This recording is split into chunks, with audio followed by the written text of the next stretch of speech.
یم عاجز ستا بنده ستا غلام کبریا ستا کرم ستا احسان ما معاف کړي الله. السلام علیکم ورحمت الله وبرکاته. امان الله د لغمان نه پوښتنه کړې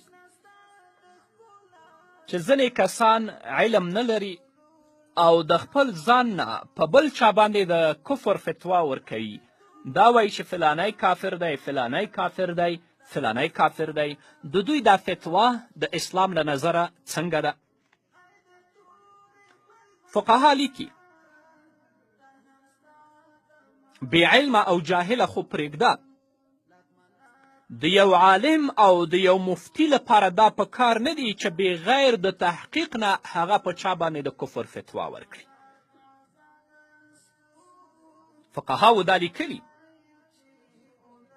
هغه چا باندې چې فتوا ورکول کیږي که د هغه په قول او په فعل کې کم صحیح تاویل ممکن وي باید په هغه باندې محمول شي او په هغه باندې د کفر فتوا ورنه کړی شي. دا وایي هندیه په 2م جلد کې په 283 صفحه کې لیکي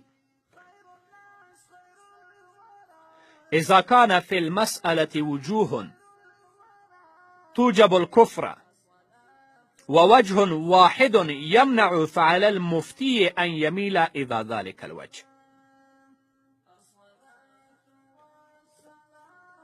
وای کله چې په یو مسئله کې ډیر وجوه وي چې هغه وجوه موجب د کفر وي او یوه وجه وي چې دا کفر منع کوي، نو په مفتي باندې دا لازم دی چې همدغې وجې ته میلان وکړي، په چا باندې فتوا د کفر ورنه کړي.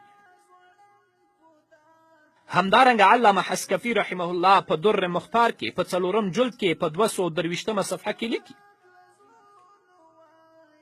قال في البحر وقد ألزمت نفسي أن لا أفتي بشيء منها.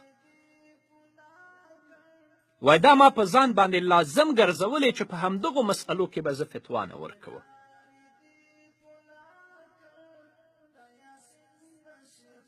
علامه ابن عابدین الشامی رحمه الله په رد المحتار کې لیکي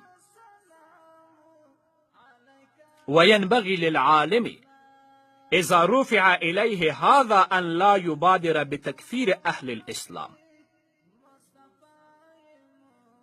عالم د پاره دا مناسب ده کله چې دا مسئله دته وړاندې کیږي نو هغه به تیزی او عجله په تکفیر د اهل اسلام نه کوي، او حال دا چې دا فیصله کوي په صحت د اسلام د مکره سره.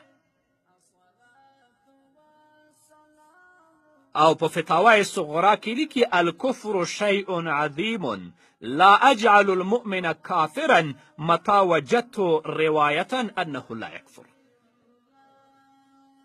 کفر ډیر عظیم شی دی، زه یو مؤمن کافر نشم ګرځولی تر هغه وخته پورې چې زه یو روایتم پیدا کړم چې دا کافر نه دی.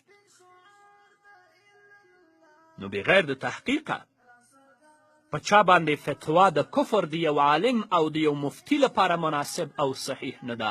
دا خو لا پرېږده چې یو جاهل او یو بې علمه سړی پورته کیږي په چا باندې د کفر او د بل شي فتوا.